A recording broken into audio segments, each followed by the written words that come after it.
Okay, well, we're privileged today to have as a guest Dr. Gabrielle Rutten, MD from Holland. Say hello, Gabrielle. Hello, Gary, and all the rest. And our topic today is one I think just about any newcomer to our course or anybody who's just getting started with us really needs to understand, and that's how to be thorough with our process. I think Gabrielle, you and I have both noticed that especially newcomers might want to do one of our personal peace procedures where we bring an unseen therapist for a specific event or physical issue or something. And we tend to want to think, well, okay, we're going to do this and it's all got to go away right now. One session. Okay. And they get relief and they think that's all there is. But that's not quite true. Yes? Yes, indeed. Yes, because yeah, go ahead. No, go ahead. First. No, you first. No, I was going to say talk about that a little bit. Okay, all right. Yes, if you look at what needs to happen, you really need to get used to the process and trust the process and get used to handing it over, putting it on the table for unseen therapists to work on it. What I have noticed that some people either tend to sort of, be very active during the personal peace process. They are thinking about the problem. They're talking to themselves. They want to, resolve it and feel very peaceful because they know, you tend to end up feeling very peaceful. So what I've noticed is when I work with a client and they do the personal peace procedure, then all of a sudden these eyes go open and they say, "It's done. It's finished." And meaning I feel peaceful for the moment. That must be all there is. Yes. And exactly. That sometimes that might be true. By the way, sometimes it might be true, but It all does too happen. often. No, there's more there, and that's why we need to be thorough, and that's where the real student gets to be thorough with these things. We really clean house on it. Exactly. And so it doesn't, and so on. So go ahead. And here's the thing. So first you need to establish what is the specific moment I need to work on. And it needs to be nice, one crescendo and all that, but it still has details and maybe different emotions. So you start with associating yourself in the moment, reliving the moment, and then you know what you feel, you know what the emotions are, you know what numbers you would give the emotions between 0 and 10. For example, suppose you work on a situation where you're really angry at a 9, and that, sort of fills the whole screen. So let's start with this anger of a 9. Then we enter the personal peace procedure. Anything can happen, and if you want to use a metaphor, that's beautiful and fine, but you can also just keep yourself in a loving state. Some people see colors, others spontaneously see things or hear something, but you don't have to actively do something. If something happens, it's fine. But what I've noticed is, I'm thinking of a particular man I worked with.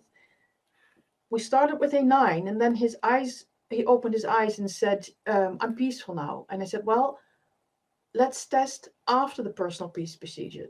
The personal peace procedure, just let it happen the way it happens. And then we test." So I asked him again, "Close your eyes, please. Step back into this moment. Pretend it is happening right now. And feel for me. How is the anger now?" And then he was quiet a little while and he said, "Well, the anger is a 5 now." So we did another round, another personal peace procedure, because these are all aspects. So we worked on the anger, and then there was some other stuff. And there was a little moment before that and a little moment after that in this little specific event that we use. So basically what I'm trying to point out is, even though unseen therapist doesn't need the details, doesn't need anything, basically, she just needs your willingness to hand over to her what you want to have resolved. We, however, have an ego. An ego is a sneaky bastard. And if ego either is able to hold on to whatever, emotions or charge you have in a situation, ego loves that. So it will either really hold on to whatever is still there, or try to fool you that you need to do this in one little meditation or personal peace procedure. Yeah. So That. I'm sorry. Did I interrupt you? No. Okay. Well, that's kind of an advanced topic, and not everybody listening in is really quite where this ego thing is. But let's talk about that for a minute, because one of the things in my book that I talk about a lot, my book, The Unseen Therapist, which, by the way, there's a link to the free copy, below this video. But one of the things I talk about in there is the fact that we are all one. We have believed that we are separate from each other, but that's impossible. Quantum physics proves it, and so on. We are all connected into one, but it just does not appear that way. And our ego, the way we define it here, is this similar to this belief in separation, and it does not want to let go of that.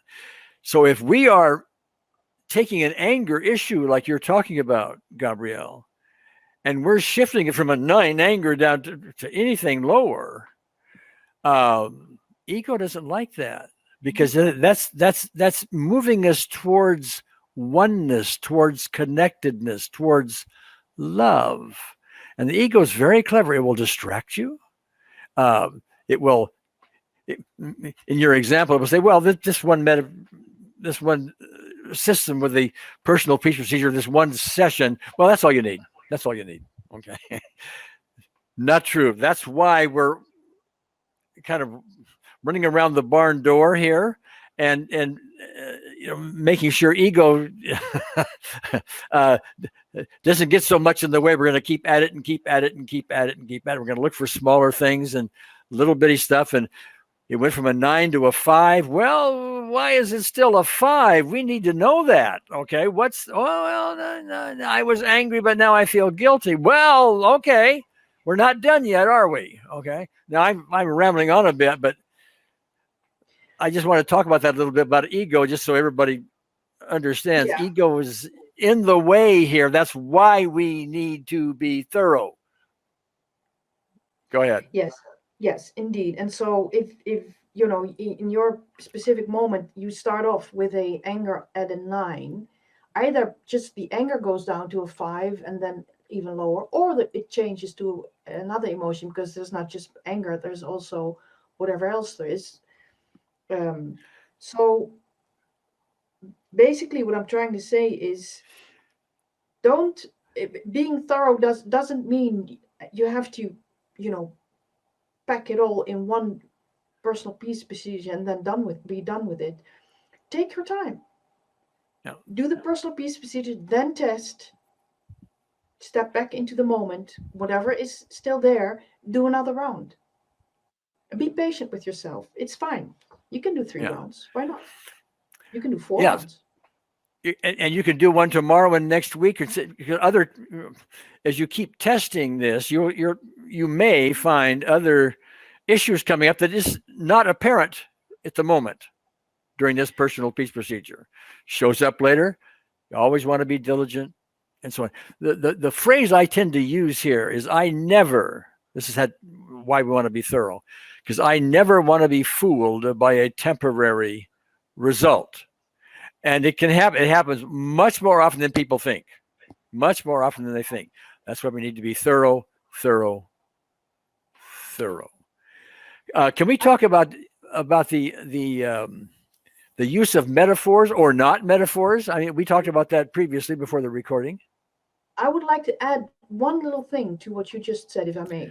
Sure. Because testing is absolutely paramount. It's so important to test. However, and I would like to point out that one specific moment you need to test immediately. Just test, because you need to work until the charge is 0, and then really, try your best and see whether you can activate anything anymore in this one particular moment.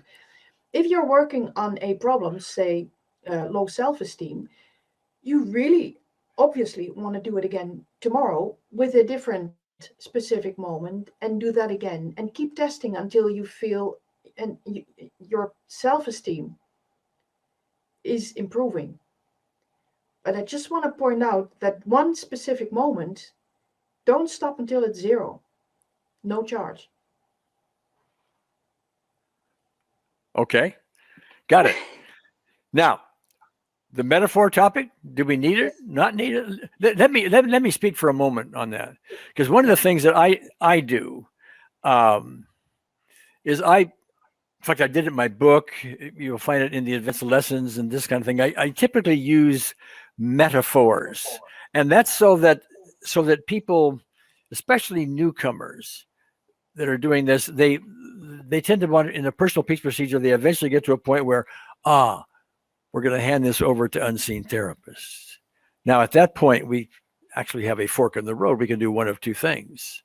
We can either just be quiet and let her do it.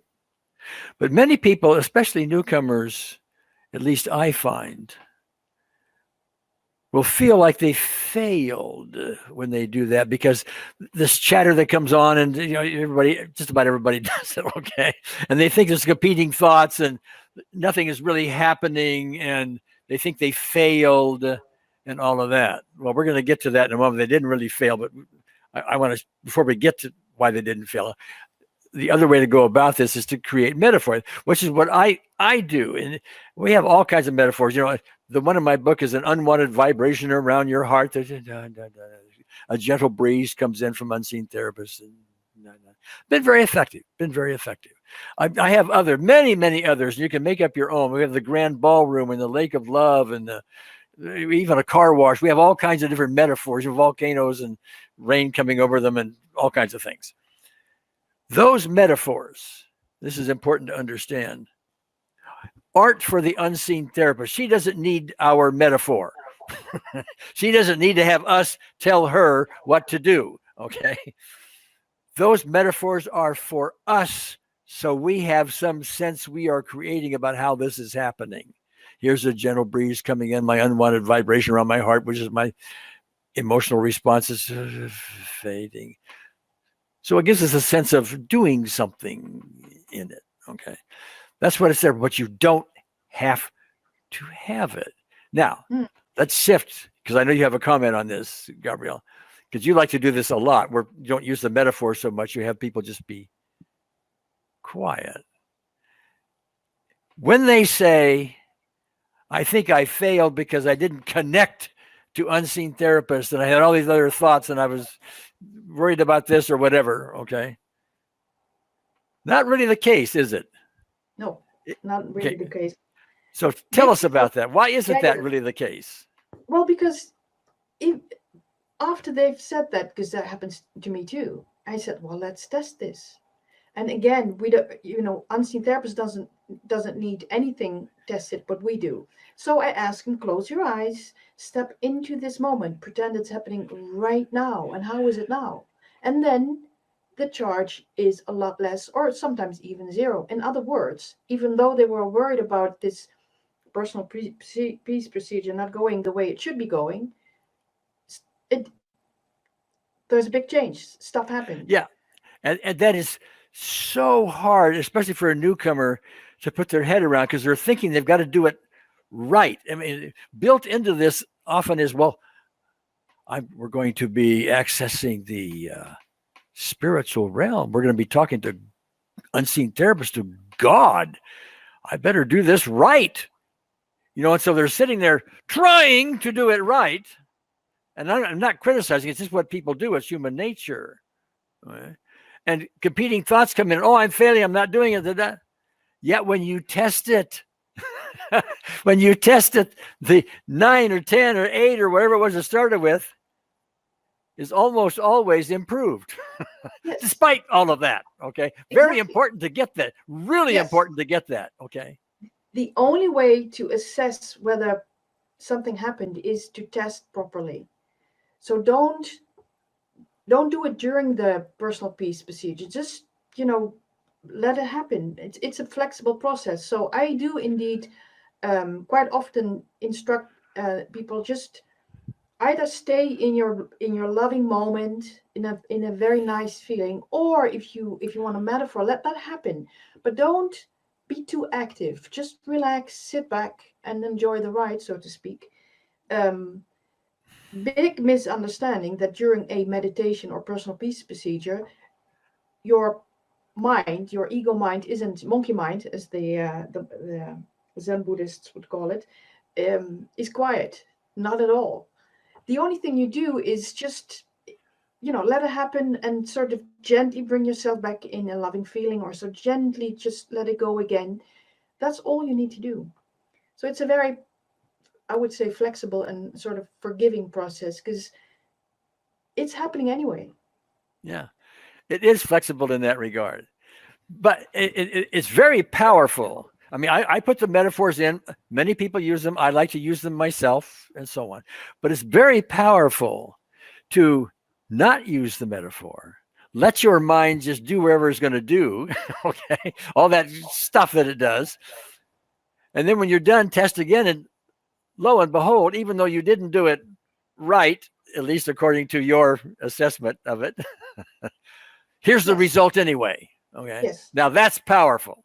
Absolutely. That tells you unseen therapist is always giving you guidance. Always, always. We're just not listening. No. But if we'll put And stuff on the table, which we're doing with a personal peace procedure, and asking for help, here it comes. To the extent, of course, that we put it on the table. We can always hide stuff and forget stuff and repress stuff, and that's where some of our more advanced skills come in. To put it on the table. But right. yes, very, very powerful, very important. Well, and this also explains why, even if you're like in company and there's no time or room to sort of sit down and be quiet and do the proper personal peace procedure, even in those circumstances, people sort of ask, just help me here, or I need your help, or just ask unseen therapist for help, and then stuff happens too, which makes sense, because unseen therapist doesn't need to concentrate, doesn't need any silence to do anything. We do, we think. Yeah, we think we do. Yes. That's true. That's very true. So the personal peace procedure that I developed is for us to understand what's happening in a way that we can understand. But the more advanced you get in this, the less you need the training wheels. Yes. Okay. And I do love, if I may, I just want to point out that it is a type of meditation. And if you look at meditation, the really, really big difference between meditation and working with unseen therapists and doing the personal peace procedure, amongst other things, is the fact that you focus on the specific event that you want to resolve. And after the peace procedure, you test what is happening. Now, this is unique, absolutely unique, and makes it a very powerful tool, because in general, meditation is very healthy to do. It's very good to do. However, it's a general relaxation, and if you're really upset about somebody and you step away from your little meditation cushion, go outside and meet that person, you'll be upset again. But if you use unseen therapist and optimal EFT to really work on these specific moments with this person and meet him, then you will notice the difference. Yeah, I think a way to say that is that this is a focused meditation. Would that fit? Does that fit for you? A focused meditation, Yes. focused on a particular goal. Combined with exposure. Yeah. So okay. if you look at the literature of how to effectively work on traumatic experiences, you need a little bit of exposure in the sense that you need to relive it, or sort of activate what happened in this particular moment. Why was I upset? What happened in my stress reaction? So the exposure is important, and then it's a focused meditation with testing afterwards. Makes it absolutely unique in the Yeah. world. Yeah. Well, I tend to think it's unique because I don't know of anything else like it, but maybe there is something else someplace somehow. Okay. So, all right. Gabrielle, anything else you want to add? No, I think I think we tackled this subject. Yep. All right. Good. Good. Okay. Well, I hope our listeners really got something out of that. I know I sure did. Always do. Okay. So until next time, big hug to you, Gabrielle, and to everybody else. Big hug to back. Okay. Big hug back. Bye. Bye.